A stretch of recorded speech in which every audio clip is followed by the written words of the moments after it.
ओम श्री गणेशाय नमः। नमस्कार फ्रेंड्स, कैसे हैं आप सब। आशा करती हूँ सभी बहुत अच्छे होंगे। मैं पूजा वेलकम करती हूँ आप सभी का आपके अपने यूट्यूब चैनल अंकित वास्तु ज्ञान में। फ्रेंड्स, हर मांगलिक काम और देवी देवताओं की पूजा से पहले भगवान श्री गणेश की पूजा की जाती है। इसीलिए श्री गणेश को प्रथम पूज्य भी कहा जाता है। ग्रंथों में भगवान गणेश के प्रथम पूज्य होने के अलग अलग कारण बताए गए हैं, लेकिन सभी ग्रंथों ने उन्हें सबसे पहले पूजे जाने वाला देवता ही कहा है। गणेश भगवान बुद्धि के देवता हैं, हर कार्य को सफल करते हैं। इसीलिए हर शुभ कार्य की शुरुआत में उन्हें पूजा जाता है ताकि सभी कार्य निर्विघ्न पूरे हो सके।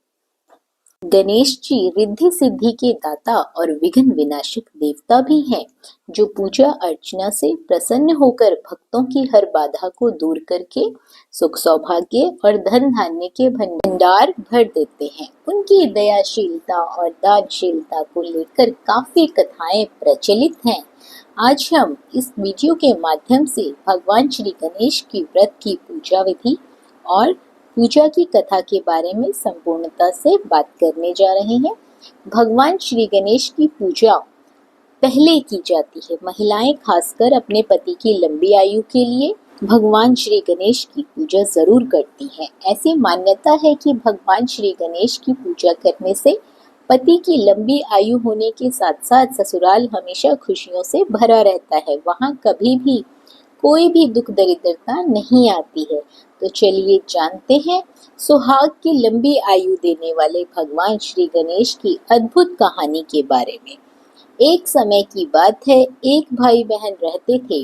बहन का नियम था कि वह अपने भाई का चेहरा देखे ही खाना खाती थी।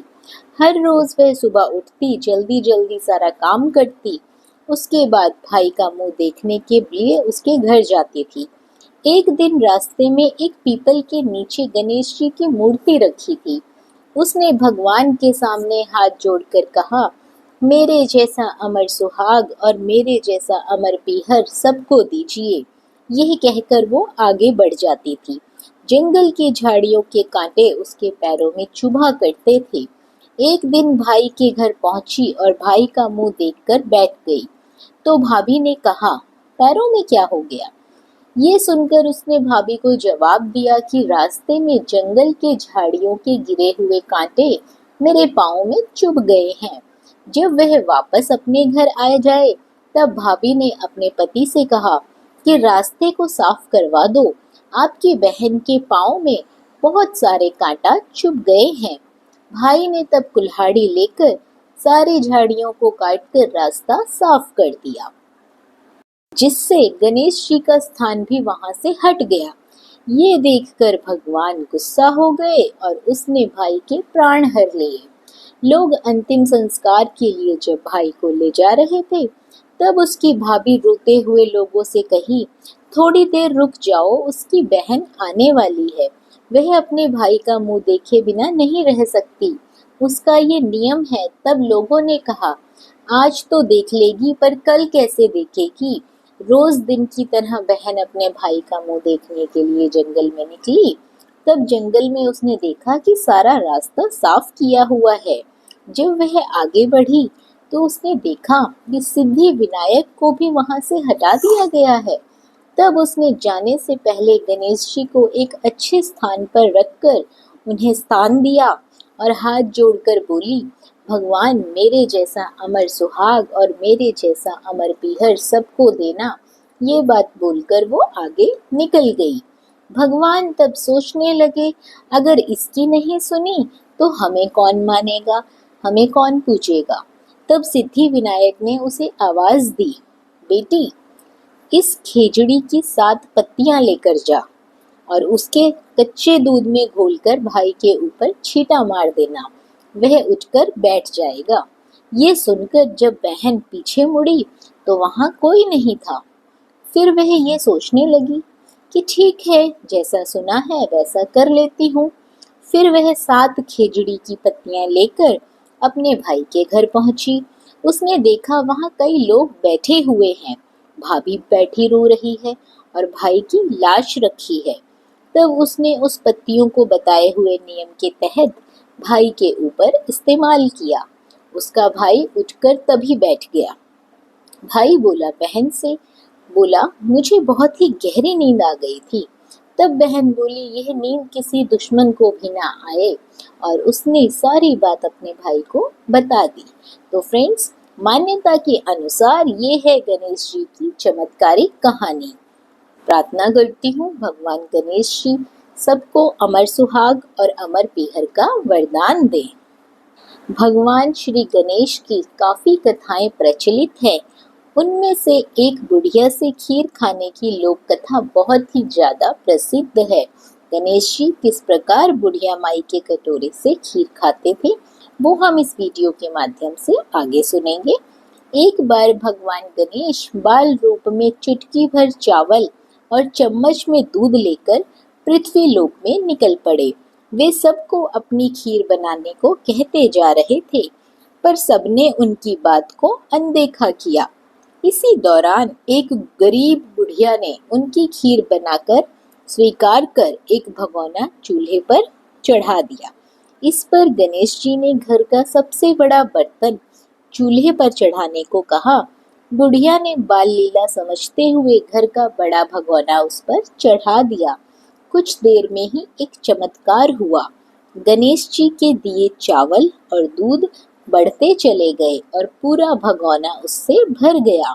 इसी बीच गणेश जी नहाने के बाद खीर खाने की बात कहते हुए वहां से चले गए।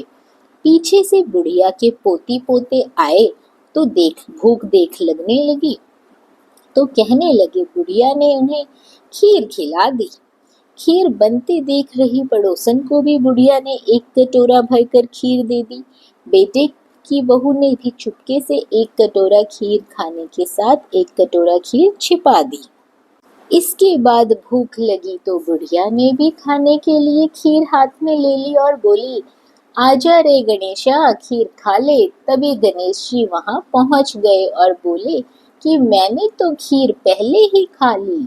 जब बुढ़िया ने पूछा कि कब खाई, तो वे बोले जब तेरे पोती पोती पड़ोसन और बहू ने खाई तभी मेरा पेट भी भर गया। इसके बाद जब बुढ़िया ने बाकी बची खीर के उपयोग के बारे में पूछा तो गणेश जी ने उसे नगर में बांटने को कहा। जब बुढ़िया ने खीर बांटी तो राजा को भी इसका पता लग गया। इस पर उसने बुढ़िया को अपने दरबार में बुला लिया। सारा माजरा जानकर उसने बुढ़िया की खीर का भगोना ही अपने पास मंगवा लिया। पर राजा के महल में जैसे ही वहां पहुंचा तो वो पूरा भगोना उसमें कीड़े मकोड़े और जहरीले जानवर गिर गए। यह देख राजा ने वह बर्तन वापस बुढ़िया को दे दिया, जो उसके घर ले जाते ही वापस पहले जैसा हो गया। इसके बाद बुढ़िया ने फिर गणेश जी से बची हुई खीर के उपयोग के बारे में पूछा तो उन्होंने झोपड़ी के कोने में गाड़ देने को कहा। ऐसा करके बुढ़िया माई रात को सो गई और गणेश जी उसकी झोपड़ी को लात मारते हुए अंतर ध्यान हो गए। अगले दिन जब बुढ़िया उठी तो उसे अपनी झोपड़ी महल में बदली हुई दिखी और खीर के बर्तन सोने जवाहरात से भरे हुए मिले। गणेश जी की कृपा जानकर बुढ़िया माई काफी प्रसन्न हुई। हे गणेश जी महाराज, आपने जैसा फल बुढ़िया को दिया वैसा सबको देना। कथा कहने वाले और हुंकार भरने वाले, साथ ही कमेंट बॉक्स पर जय गणपति महाराज लिखने वाले सबके घर के इस भंडारे हमेशा भरे रखना। आशा करती हूँ गणपति महाराज की ये पुण्य पावन कथा आप सभी को जरूर पसंद आई होगी। वीडियो पसंद आई हो तो वीडियो को लाइक और शेयर जरूर करें। चैनल पर पहली बार आए हैं तो सब्सक्राइब करना बिल्कुल ना भूलिए। बने रहिए आपके अपने YouTube चैनल अंकित वास्तु ज्ञान में। धन्यवाद।